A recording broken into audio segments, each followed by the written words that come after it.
Please there, Joe, go wherever you want. We have nothing to hide. We are loyal Imperial subjects.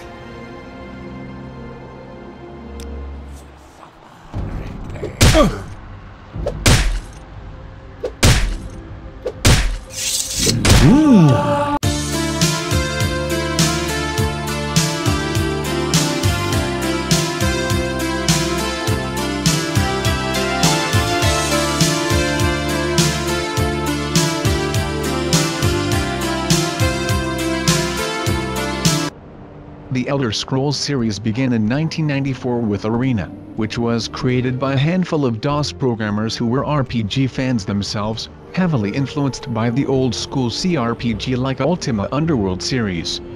While both Arena and Daggerfall were financially successful for them relative to the cost, it wasn't until Morrowind, the third entry of the Elder Scrolls, that the series really took off and came to its own, escaping the shadows of the older CRPG and established the current and successful formula of the renowned franchise for then Bethesda Softworks, now Bethesda Game Studios. It was also the first game of the series for many of gamers who, still to this date, consider the entry as the best in the series, thanks to the wider release on both PC and the original Xbox. Morrowind was released at the time when the big three of CRPG from the golden age of CRPG of the 90s all ceased to exist, and set the new paradigm for the future of CRPG since.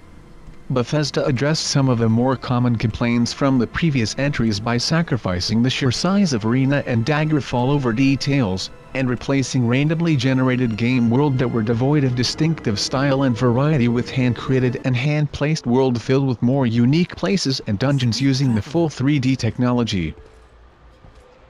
As far as the contents go, Morrowind has more locations, dungeons and NPCs in sheer numbers when compared to the subsequent Oblivion and Skyrim. However, there were many problems that were not well received by the critics at the time. Combat mechanics was very rudimentary and clunky, and it was pseudo-real-time that were strictly governed only by the number crunching in the background. Range, stealth and magic attack were not well implemented. This was later improved in Oblivion and refined further in Skyrim with fully real-time combat and number crunching still firmly intact in the background. The tempo and the flow of the gameplay was lethargic, even by the Elder Scrolls standard, at snail's pace. With almost no voice-over for NPC dialogues and static NPC interaction, the player required lots and lots of reading. While the world design was outstanding, character models and animations were awkward. The majority of dungeons were small and repetitive, although vastly improved from the days of Arena and Daggerfall. Out of over 400 quests available in Morrowind, the significant amounts were simple fetch quests. Those types of simplistic and repetitive quests were later replaced with Radiant Story in Skyrim, given in infinite numbers by all the innkeepers and different guild members. The actual number of unique quests out of over 400 quests available in Morrowind was much smaller than both Oblivion and Skyrim. NPCs were all static without any schedules, and all of them shared one big dialogue tree unless quest-specific NPCs had something important to say. Morrowind also lost NPC daily schedule, fast travel, horses and carriages from the days of Daggerfall. So with these problems, why Morrowind is considered not only the best in the series by some of the Elder Scrolls fans but one of the absolute best in the genre. The star of Morrowind, just like every other entry in the Elder Scrolls series, is this incredibly detailed game world full of life, interaction and lores. It's non-linear, it's free-formed, set in fully open-ended open world that grants players freedom not seen in any other single-player game. It lets you go anywhere, do anything anytime in any order to your heart's desire. While 9 square mile game world was smaller than 16 square mile world of Oblivion, the handcrafted volcanic island, Vardenfell, full of diverse regions filled with varying contours, valleys and bends, were better implemented with style than somewhat flat world of homogeneously green Xerodia with less contours, with all trees and vegetations auto-generated by SpeedTree. Morrowind also offered more quest lines with more factions than both Oblivion and Skyrim. These quest lines were found in more cities available in Morrowind, if smaller than Oblivion and Skyrim, and none of those cities had enclosed walls, with loading time, in and out of the cities. While lots of reading were required, the players could have more personal experience precisely because the players had to read each and every dialogue actively and let their imagination loose rather than having NPC dialogues presented with voice acting. And since there was no quest marker on the world map, the players had to use their brains just as much as their bronze to complete each quest. Morrowind felt larger than Oblivion and Skyrim at times due to combination of all of these reasons.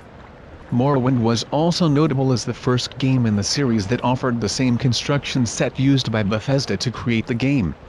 Part of the reason Bethesda decided to offer a construction set available to the public was probably due to the nature of complexity of the Elder Scrolls unseen in any other games that could cause more unpredictable bugs, and Bethesda didn't want to have another Daggerfall, dubbed Buggerfall. This decision ultimately paid off and put already gigantic games some people call massively single-player RPG into almost immortal status, making the Elder Scrolls modding community arguably the most active one even to this days.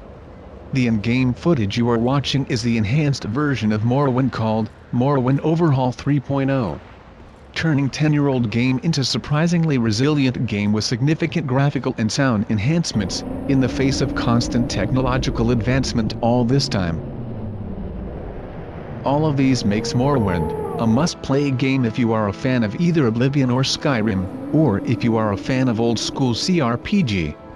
Morrowind is much larger than the sum of its parts.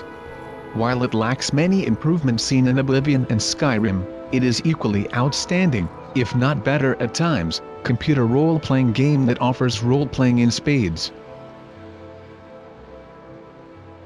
While the fans of the Elder Scrolls endlessly debate which game is the best in the series and many vocal Morrowind fans would go a little too far in defending this excellent CRPG, it is generally considered by the critics that each subsequent entry has always improved upon the previous entry.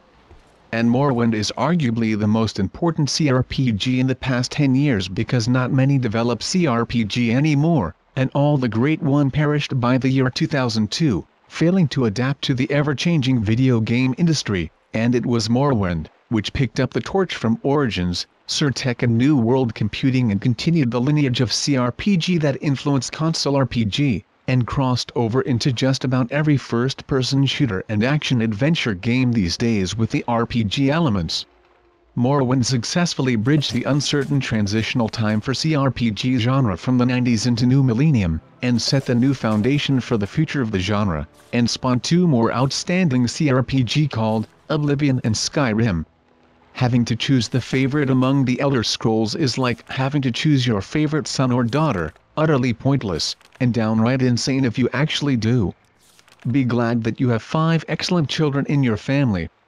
They might be different, but they are all your beloved children, with prestigious pedigree,